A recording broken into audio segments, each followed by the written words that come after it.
Please welcome our panel, Ambassador John Bolton, American Enterprise Institute, Arielle Davidson, Hoover Institution, Dr. M. Zuhdi Jasser, American Islamic Forum for Democracy, moderated by Breitbart London's Raheem Kassam.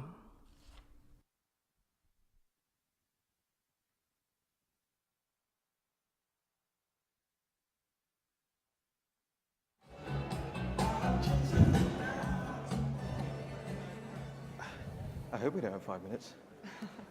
Well, ladies and gentlemen, thank you so much for having us, and a special thank you to our wonderful panelists here. I'm going to try and speak as little as possible because we have so much expertise here.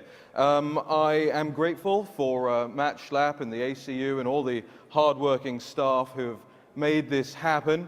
When Matt first asked me to moderate, I said, "How dare you?" And he said, "No, moderate a panel, not moderate your views." Okay. I said, "Okay, I can do that." So here we are. What are the largest threats to the United States? Is it radical Islam? Is it China? Is it Russia? Is it rogue states, rogue actors? Or secret answer D or E or F? All of the above. Well, there we go. We've answered the question now. We have such a wonderful panel here with us. Ambassador John Bolton, who really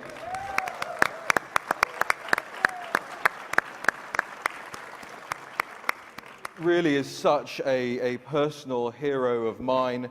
The man who I'm sure so many of us hope and look forward to hearing a lot more from in policy areas over the next few years. I hope I haven't overstepped any mark there, Ambassador, but I say it often and I say it proudly. Thank you.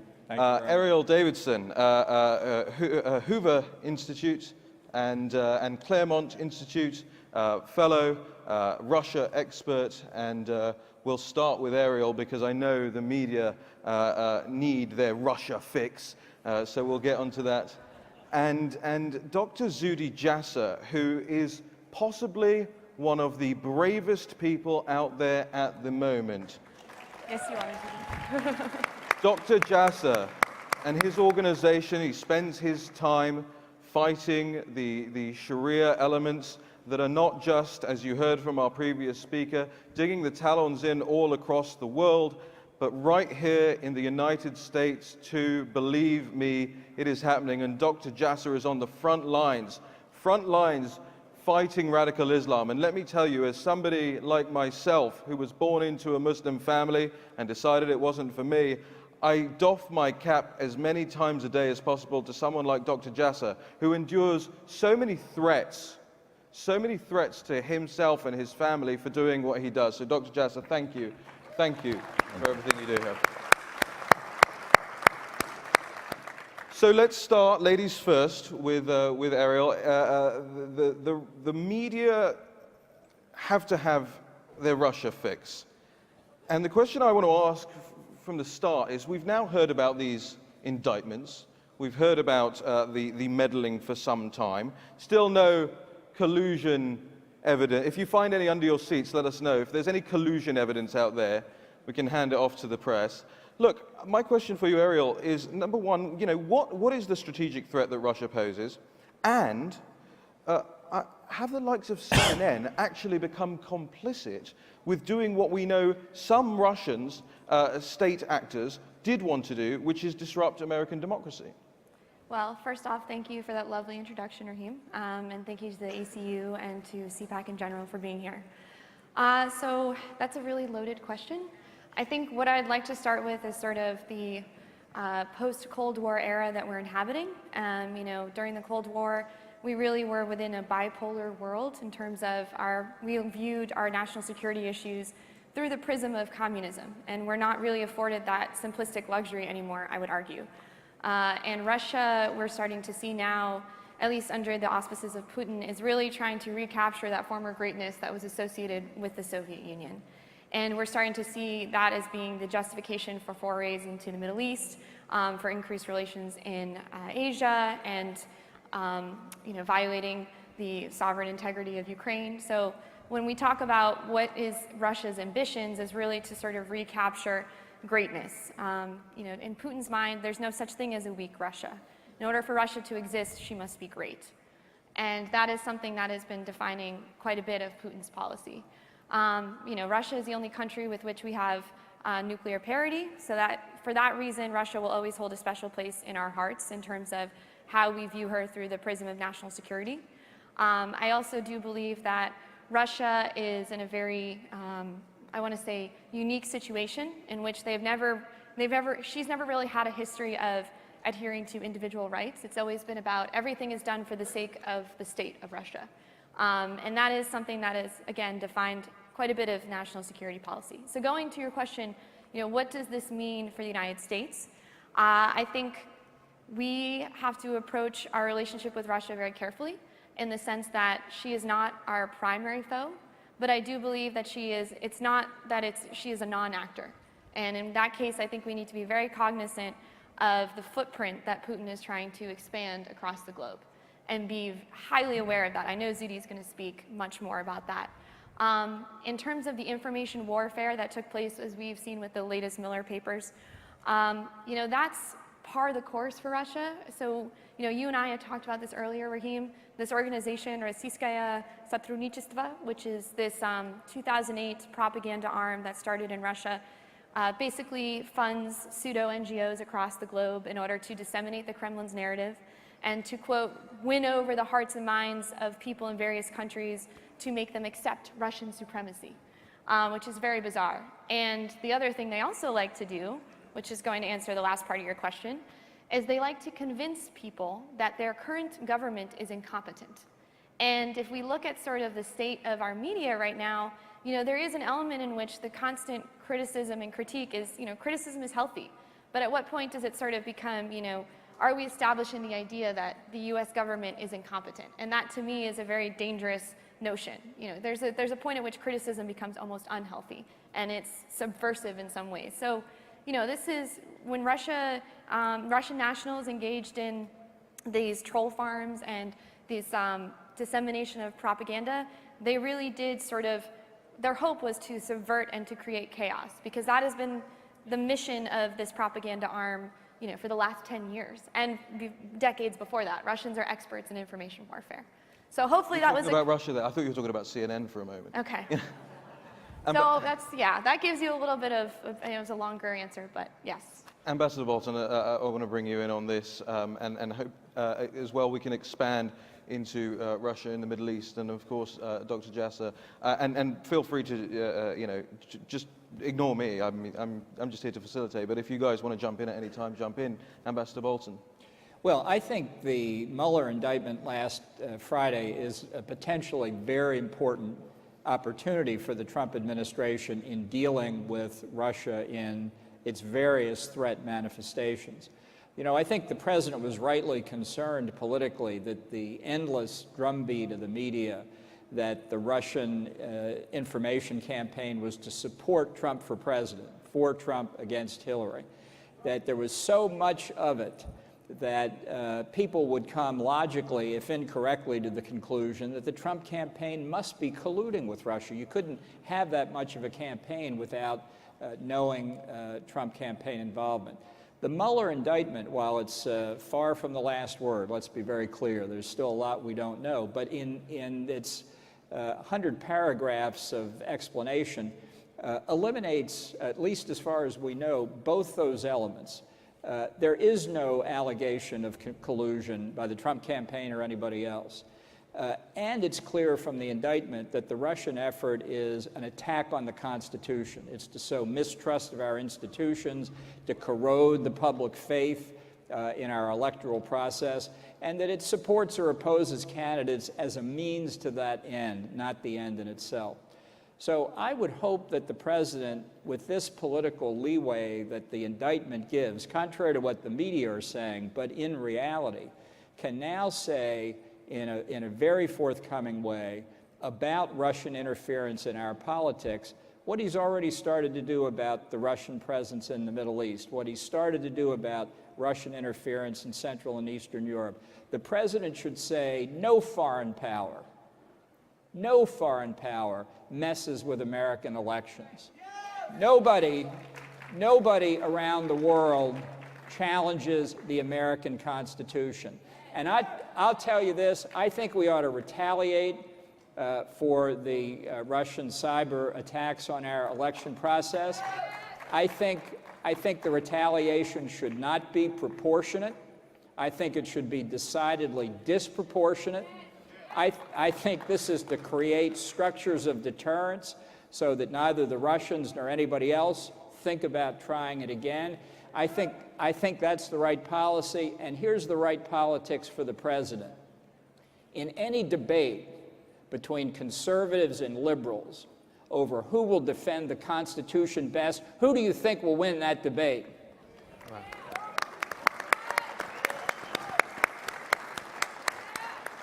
Dr. Jasser. Yeah, you know, I think one of the things we missed, and if you look at the choices we had in this panel, it's Russia, China, rogue states, you missed that the pot stewing all of this is radical Islam. You have, if you look at the threats domestically in Europe, the terror attacks, there have been Uzbeki natives, Afghani natives, Bangladeshi natives. So every country that has a Muslim majority population is going through this battle between two evil fascisms. One is a secular military dictatorship fascism, and the other is theocratic fascism. Both are not our allies. There has to be third choices. And finally, now we have a president of the White House, we have parties controlling Congress that are no longer wasting all of our time in figuring out what the diagnosis is. We acknowledge as conservatives that the diagnosis is theocratic Islam. Islamism is the problem. So why don't we get on with the business of fixing this problem and looking for solutions?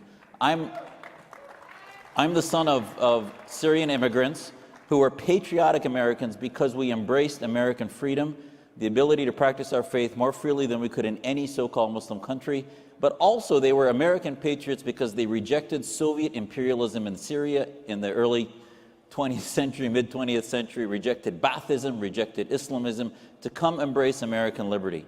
And what's happening is we are not taking sides in Syria, we're not taking sides in Iran. The greatest protection for American threats coming from Iran's nuclear program would be a revolution.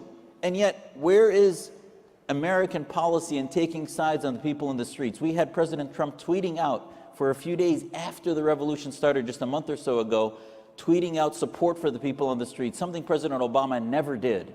We need to follow through with that and convene a whole of government strategy where the greatest threat of the 21st century is political Islam, theocratic Islam. We need to convene a commission on radical Islamism that will begin to have a whole of government strategy through the State Department, through the Pentagon, through Homeland Security, where all of a sudden we look at immigration through the lens of not letting Islamists come here, but letting those who embrace our values, looking at our approach to Russia being, if they're going to support Shia Islamists and Hezbollah, and genocide in Syria, that's certainly not our ally.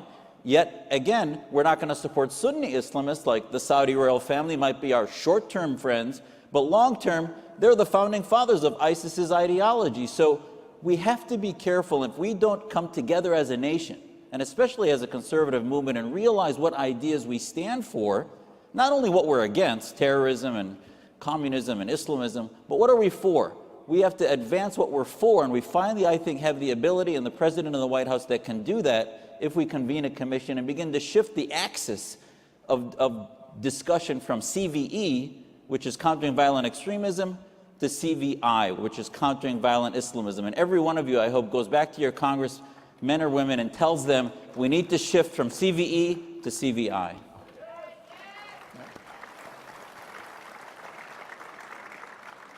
There was once upon a time a whiteboard in the White House which had a lot of points on it, and one of those points was the prescription of the Muslim Brotherhood as a terrorist organization.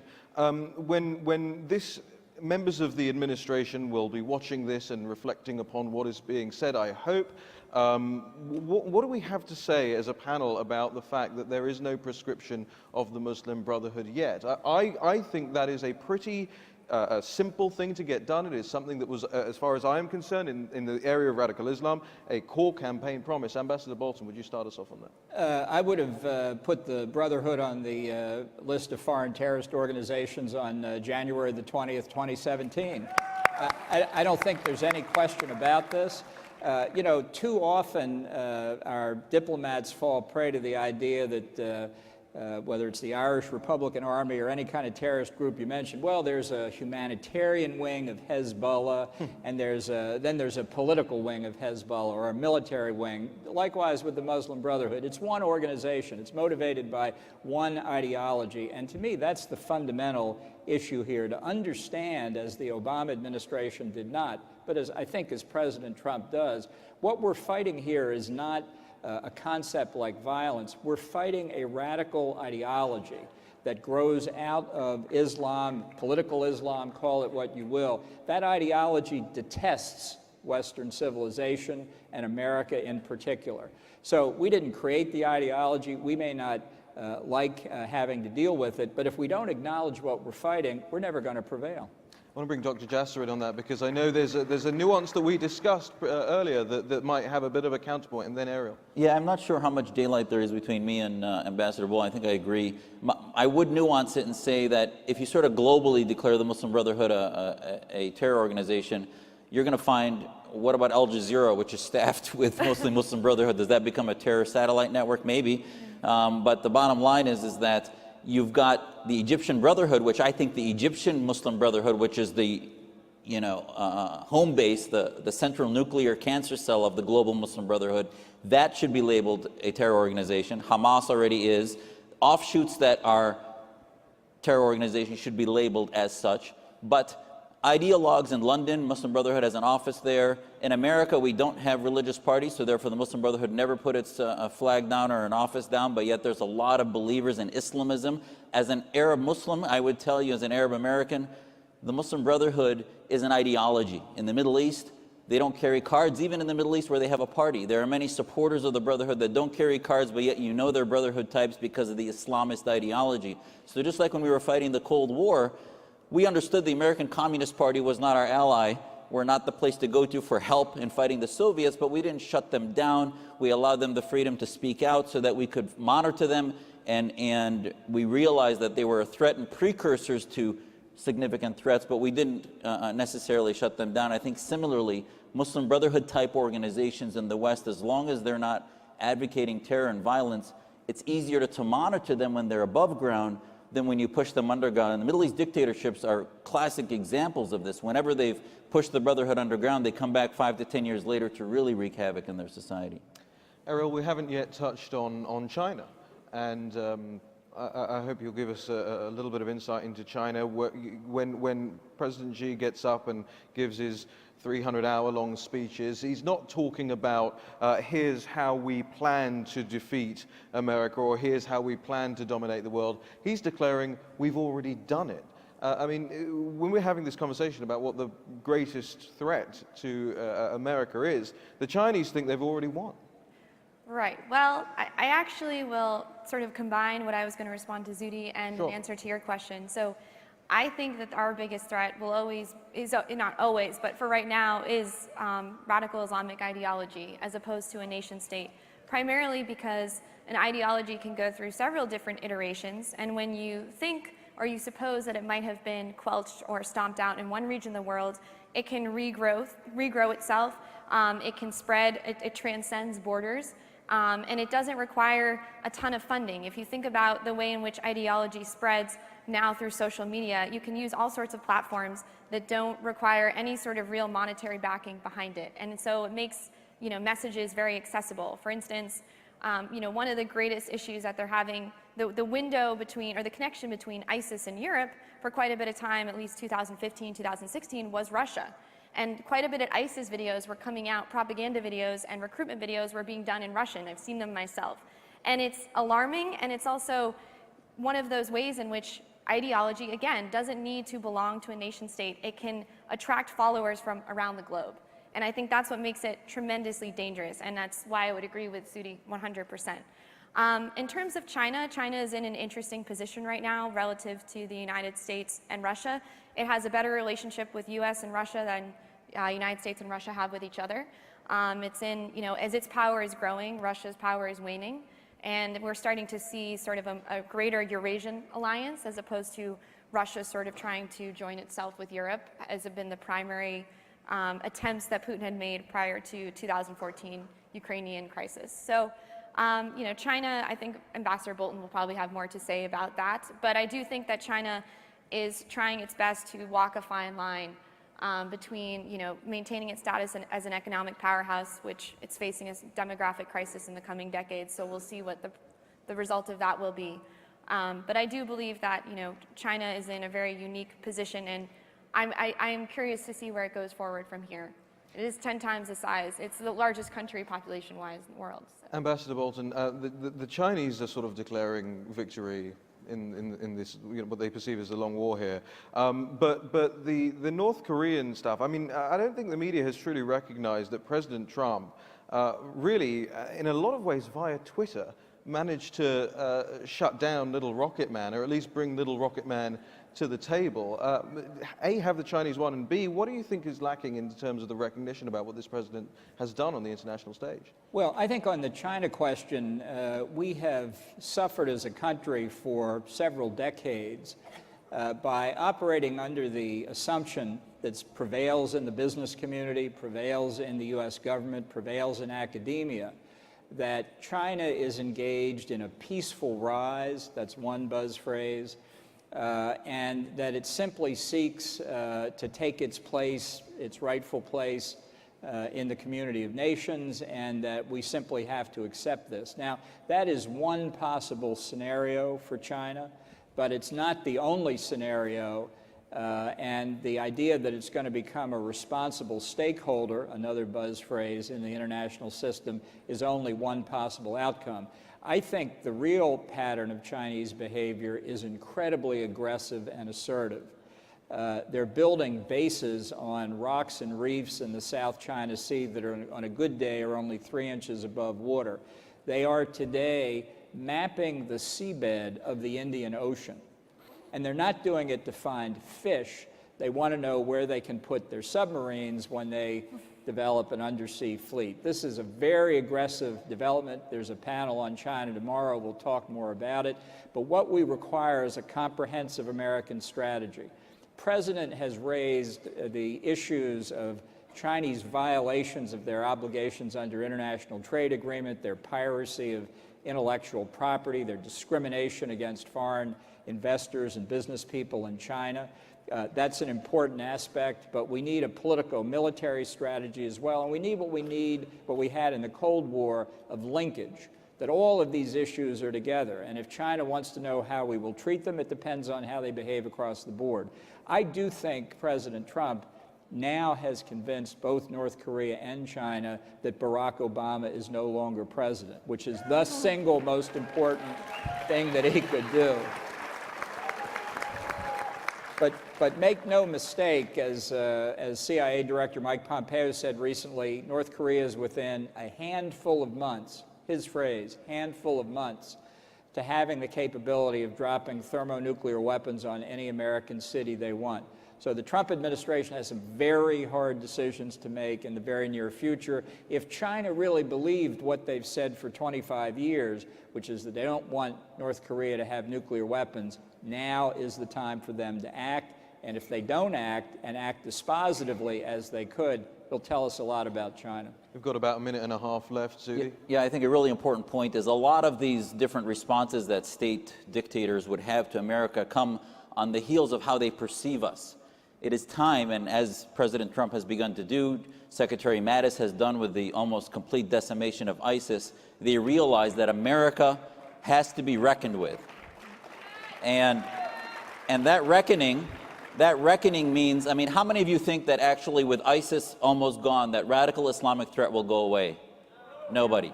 So the reason is you have Erdogan radicalizing his population to the Islamist caliphate movement, the Khomeinists radicalizing their population, you have the Saudis still pushing Wahhabism, maybe they're marginalizing brotherhood ideology, but still Wahhabism, the Islamic Republic of Pakistan, you have Egyptian Islamism. All over the world, Islamism is still thriving, and we are not on the offense. We need to start realizing that not military, we're never going to win this militarily, we can do the whack-a-mole thing militarily, but until we take liberty and freedom on the offense in an information war, just like the Russians have had here, the Islamists send their immigrants and send their ideas here, we have to take the ideas of liberty in Arabic and Farsi and every language to begin to have an offense for countering violent Islamism, not just extremism. Well, I wish we had more time. Iran and Venezuela and more on North Korea and everything. We could have touched on so many things, but I want to thank our panelists here for really laying out what are the core national security threats for the United States. And thank you all of you guys for being here and supporting. Thank you, Ambassador John Bolton, Arielle Davidson, Dr. Zuhdi Jasser. Cheers. This way?